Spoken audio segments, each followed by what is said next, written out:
कई बार जब लोग जीवन में काम करना शुरू करते हैं तब उन्हें बहुत ज्यादा दर्द होता है, तकलीफ होती है, उन्हें बहुत ज्यादा मेहनत करना पड़ता है और ये बात उनसे बर्दाश्त नहीं हो पाती है।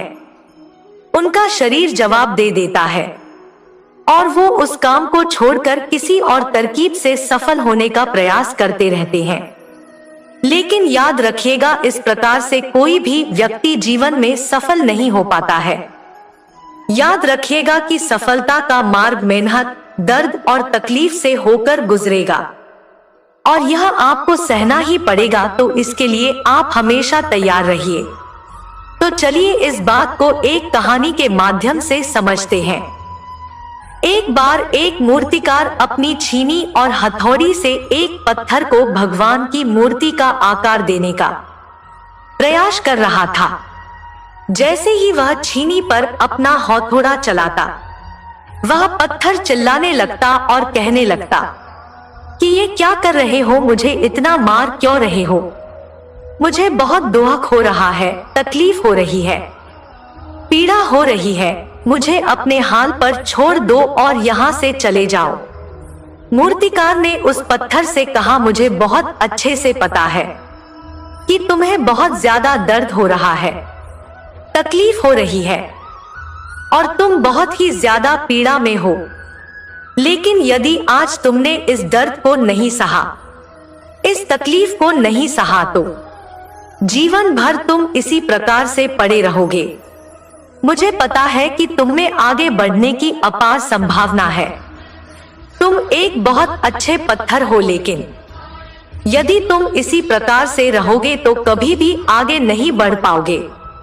इतना कहकर मूर्तिकार ने औजार उठाए ही थे कि पत्थर फिर से चिल्लाने लगा, गिड़गिड़ाने लगा, विनती करने लगा कि मुझे अपने हाल पर छोड़ दो। मुझे पता है कि जीवन के लिए कौन सी चीज सही है और कौन सी चीज गलत है। मुझे बहुत ज्यादा दर्द हो रहा है, अब मैं इस तकलीफ को बहुत ज्यादा नहीं सह सकता। मैं जिस हाल में हूँ, मुझे उस हाल में छोड़कर तुम यहाँ से चले जाओ। उस मूर्तिकार ने फिर से उस पत्थर को समझाने की कोशिश की, ज्यादा अधीर मत बनो और अपने सब्र को बनाए रखो थोड़ी देर और इस दर्द को सहो। यदि इस दर्द को सह लिया तो मैं भगवान की मूर्ति के रूप में तुम्हारी स्थापना करवाऊंगा और फिर दूर दूर से लोग तुम्हारी पूजा करने आएंगे, पंडित और लोग तुम्हारी सेवा करेंगे। लेकिन पत्थर ने उस मूर्तिकार की एक भी बात नहीं मानी।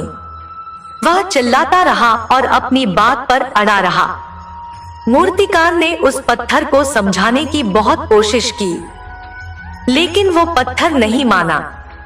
अब मूर्तिकार भी थक चुका था और वह उस पत्थर को छोड़कर आगे बढ़ गया और थोड़ी ही दूर जाकर देखा कि एक और बहुत ही अच्छा पत्थर वह पड़ा हुआ है।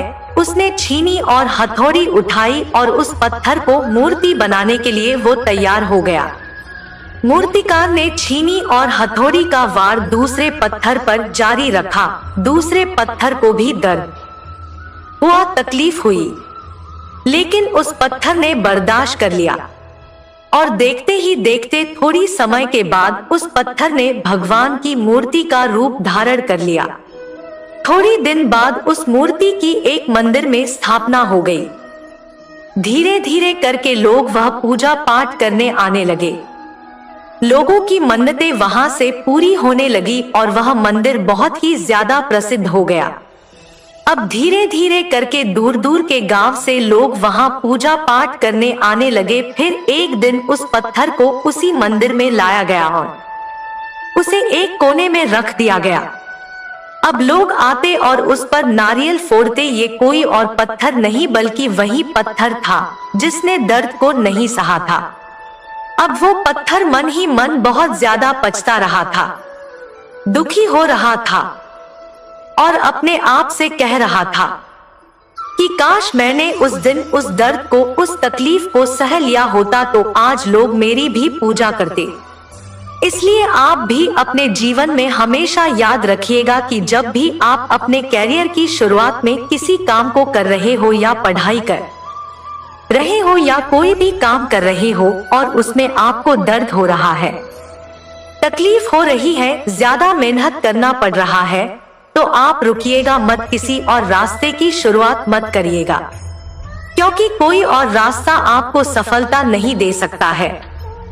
आपको उस दर्द को, उस तकलीफ को सहना ही होगा और उस दर्द को, उस तकलीफ को सहकर आप ज्यादा मजबूत बनेंगे और तभी आप अपने जीवन में आगे बढ़ पाएंगे। और जीवन में हमेशा याद रखिएगा कि आपको पहले पत्थर की तरह नहीं बल्कि दूसरे पत्थर की तरह बनना है। यदि ये कहानी आपको पसंद आई हो और इससे कोई सीख मिली हो तो अपने दोस्तों और अन्य लोगों के साथ शेयर जरूर करिएगा।